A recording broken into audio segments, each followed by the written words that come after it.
Everybody will have beautiful clothing. Everybody will sit on brocade couches with pearls and diamonds encrusted. Everybody will have the food that they like to eat without having to cook it. Fruits will grow inside your garden that you just call the fruit and it bends down and gives itself to you. Everybody will be served. Nobody will have to cook or get up and clean and wash and do dishes. Everybody will be served. Paradise means everything in life that you ever imagined, that you ever wanted, you will have it there, but on the highest level. And the best thing of all, nobody in paradise will die. Everybody will live forever. And the words will be peace. And if you my homeboy, and we all in paradise together, I'll come over to your palace and we party over there.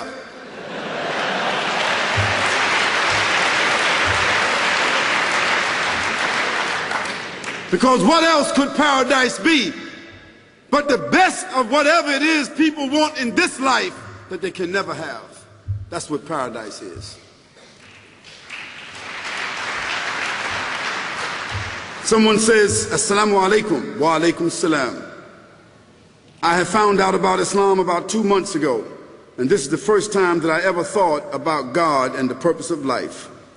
A few days ago I believed, but sometimes I sense some doubts. What advice can you give me? Then you're just like any one of us. The Prophet, peace and blessing be upon him, said, faith increases and decreases. It goes up and down. One day your faith is strong, another day you got doubts. That's being human. All I can tell you is, hold on. Hold on to that statement, La ilaha illallah. Hold on to that statement, Muhammadur Rasulullah. Hold on to the prayer. Hold on. And know that the Quran is the truth. And know that the Prophet's tradition is the truth. And know that hellfire is the truth. And know that paradise is the truth. And know that Islam is the truth. And know that Almighty God is the truth. Just hold on. Don't worry about the doubts. And also, could you tell me more about the beauty of being a Muslim? If you're already Muslim, that's beautiful enough. Just hold on.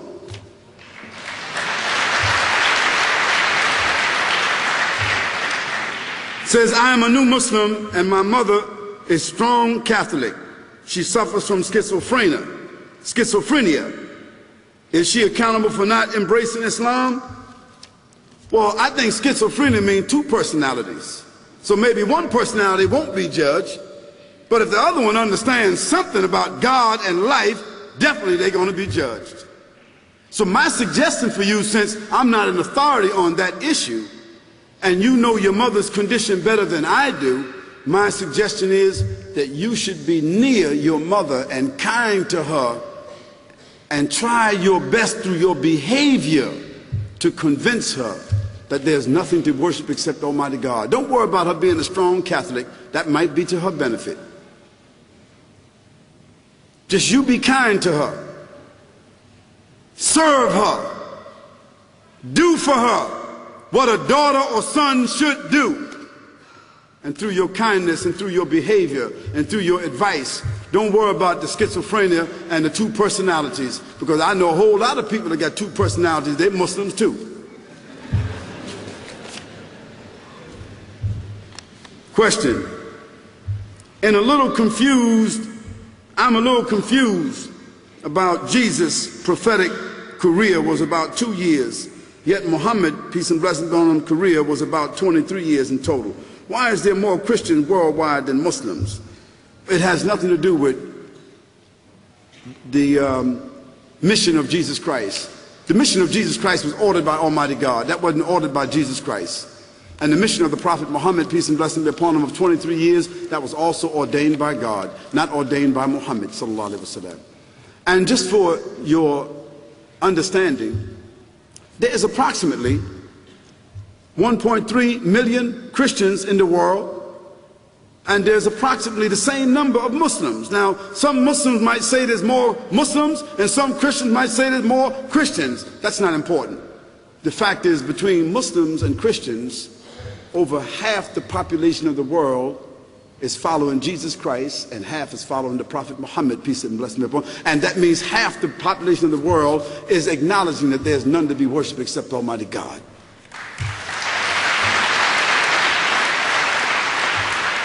The issue really is that unfortunately many of the people are associating partners with God because they have assigned to Jesus Christ divinity and some of the attributes of God, while Jesus never said that.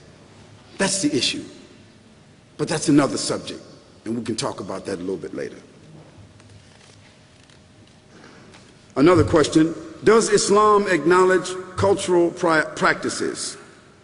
Islam has rules and regulations to govern our everyday human life. Does it recognize culture? We know that the Sharia talks about being made into tribes to inform one another. Well, the answer to this is that culture is the result of civilization of people. What they eat, what they drink, what they wear, their language, their practices, their values. This is culture. And every group of people have a distinct set of cultures. But they're all human beings, so all their cultures are intertwined. Now, what Islam says is that anything that is in a person's culture that does not conflict with the order of God, hold on to your culture, because there's nothing wrong with that. But if there's something in your culture that conflicts with the order of Almighty God, what do you do with that? You got to suppress that part of your culture, and you got to prefer the order of Almighty God.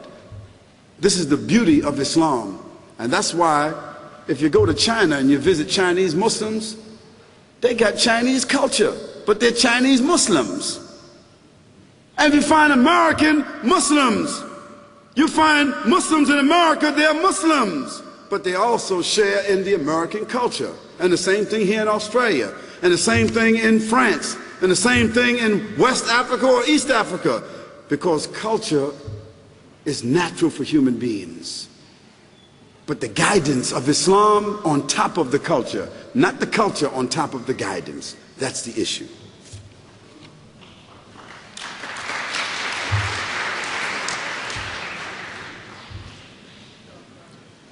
Somebody said, in the list of influential people in history, Muhammad sallallahu alaihi wasallam was first.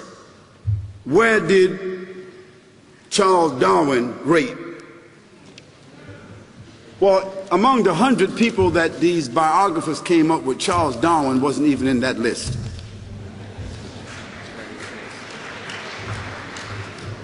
Although certainly certain intellectual, educated, materialistic, dialectical people here would claim that Charles Darwin is due a place in history.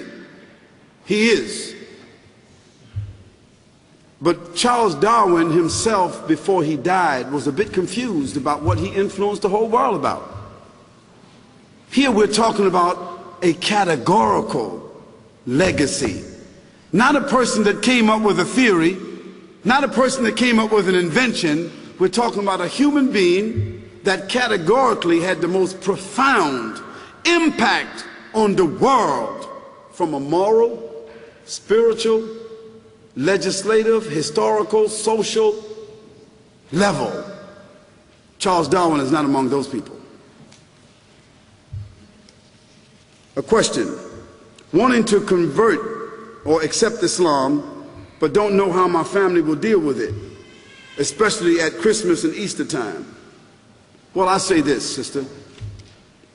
You know, if you announce to everybody that you just inherited $200,000, you might find a problem even in your family, because everybody's going to want a piece of that money. So it might be best for you that before you announce it to everybody, get yourself a lawyer, get yourself an accountant, and hold it to yourself. Keep that to yourself, even though it's good news. Now, if you accept Islam, it has already happened in your heart. It's already happened. When the truth enters your heart, it enters. So it has already taken place. My suggestion for you is, be Muslim. Be Muslim, hold it to yourself, and when the right time comes, your heart and your mind will tell you the right time comes. And don't worry about Easter and Christmas, don't worry about that. There's many, many Muslims here who were in the same situation as yourselves. And what did I do? I didn't practice Christmas, but if I was with those people and they want to give me a Christmas gift, I took it.